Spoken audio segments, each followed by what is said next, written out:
दोस्तों, अगर आप यूपीएससी के प्रीवियस ईयर्स के क्वेश्चन सॉल्व कर रहे हैं और आप वीडियोस देख रहे हैं जिसमें सिर्फ क्वेश्चन और आंसर्स का ही डायरेक्ट डिस्कशन किया जा रहा है, तो उस तरह की समझ बनाकर आप अगर ये सोचेंगे कि आप अपनी तैयारी आगे की करेंगे तो वो एक बुद्धि समझ का धोखा हो सकता है। क्योंकि आपसे पहले भी कई सारे एस्पिरेंट्स इसी तरह से प्रीवियस ईयर क्वेश्चन और आंसर के फॉर्मेट में तैयार करने की वजह से धोखे में चले गए। इसका वजह ये है, क्वेश्चन और आंसर फॉर्मेट में जिस तरह से आप समझ बनाने की कोशिश करते हैं, उस क्वेश्चन का उसका ही आंसर बताने के बाद, समझने के बाद आप ये भूल जाते हैं कि इसका कॉन्टेक्स्ट क्या है, इसका न्यूज़ में एक्चुअली सोर्स क्या है और इसका मेन सिलेबस पल्स क्या है। जब इन चीज़ों की समझ नहीं बनती, सिर्फ क्वेश्चन और आंसर की ही समझ बनाते जाओगे तो तैयारी न्यूज़ के बेस पर कभी आगे बढ़ ही नहीं सकती आपकी। एग्जाम्पल के लिए, ये मोनोक्लोनल एंटीबॉडीज़ के बेस पर एक क्वेश्चन है। अगर इसका आंसर बता के ख़त्म कर दिया जाए तो वो इसी तक ही सीमित रहेगा। अगर आप यहाँ देखें, निप्पा मोनोक्लोनल एंटीबॉडी ट्रेल्स में बिगेन इन इंडिया इन 2025, ये इसका कंटेक्स्ट है जिसके बेस पर एक क्वेश्चन जनरेट हुआ। इसी तरह से दूसरा, plant cassava description woody shrub, इसका कंटेक्स्ट है Central Tuber Crop Research Institute releases drought tolerant tapioca variety. Tapioca cassava ही है वैरायटी जिसके बेस पर एक क्वेश्चन जनरेट होता है। कसावा को लेकर न्यूज़ में बहुत बार आ चुका है।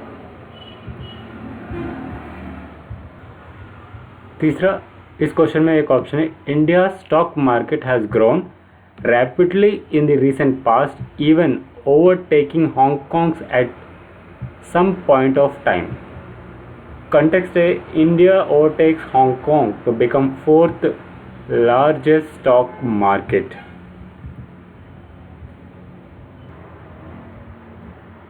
अभी तक मैंने जो कुछ बताया वो एक तरीका है, मगर वो भी पूरा सब कुछ नहीं है।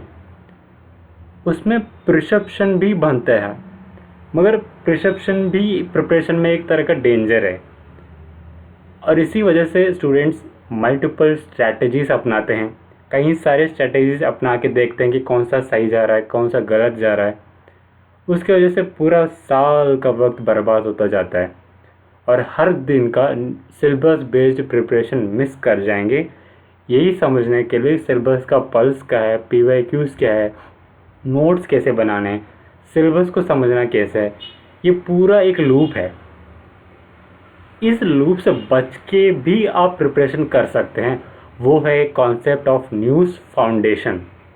आप न्यूज़ फाउंडेशन के बेस पर प्रीलिम्स के economy, biotechnology, environment and ecology, species और animal science, geography, polity, biology, microbiology, chemical science, medicine, agriculture, forest management, horticulture, regulation, reports, defence, schemes, international organisation, technology, acts and regulation, mains, general studies paper 1, general studies paper 2, general studies paper 3, general studies paper 4 के topics जो कि current affairs के base पर 80 to 85% के हैं, वो इसी direct news foundation के बेस पर क्वेश्चंस को सॉल्व कर सकते हैं।